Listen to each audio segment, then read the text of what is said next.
Hi, thanks for using my court coach. I'm Sarah and I'll be your instructor as we talk about the application for order for service by publication or posting, also known as the form FL-980. As we have discussed in another video regarding service, whenever you are starting a new case and there's a summons and petition to serve, it needs to be personally served on the other party. However, if you do not know where the other party is, that could be a problem. And so you have the option of requesting service by publication or by posting. First off, you do need to make your best efforts to be able to locate that person. And you will want to document those efforts because you're going to need to provide that information to the court. As with all our court forms, you want to fill out the identifying case caption information. So let's go through what service by publication is. Service by publication, you will need to pay a newspaper that serves these kind of notices in your local area or to a fee to publish the document.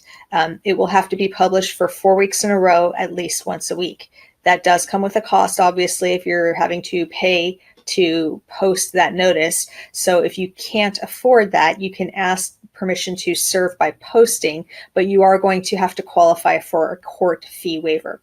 So first, you need to decide which option you want to ask the court permission to use, and then you would mark the appropriate box here. Either it's going to be publication request or posting request. If it is publication request, you need to list the name of the proposed newspaper of general circulation where the respondent is most likely to receive actual notice.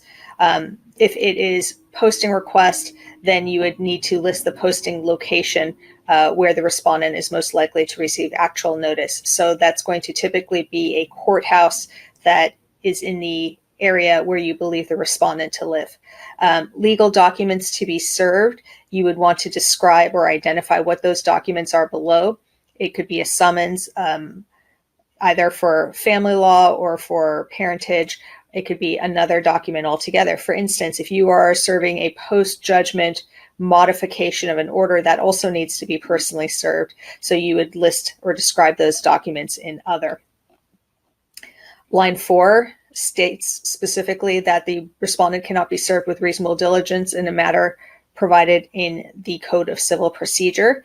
And then line 5 is where you list your efforts to find the respondent. So it's going to ask you the last time you saw or had contact with the respondent, at what location, the last address you have for the respondent, the last work or business address you have for the respondent, and then the efforts you have made to try to find the respondent. So I told you earlier, you want to document those efforts. This is where you would expand on those efforts. If there is not enough space for you, you can fill out an attachment to this form. And then if there's search results, for instance, if you've looked online, you would want to also attach those search results. The number of pages you're attaching, you want to identify here. Then you fill out your name at the bottom, sign and date this form. You're going to take this form to the court clerk along with the proposed order for publication, and we're going to go over that in a different video. You leave it with the clerk. She's going to take it to the judge for review, and the judge is going to make a decision on your request.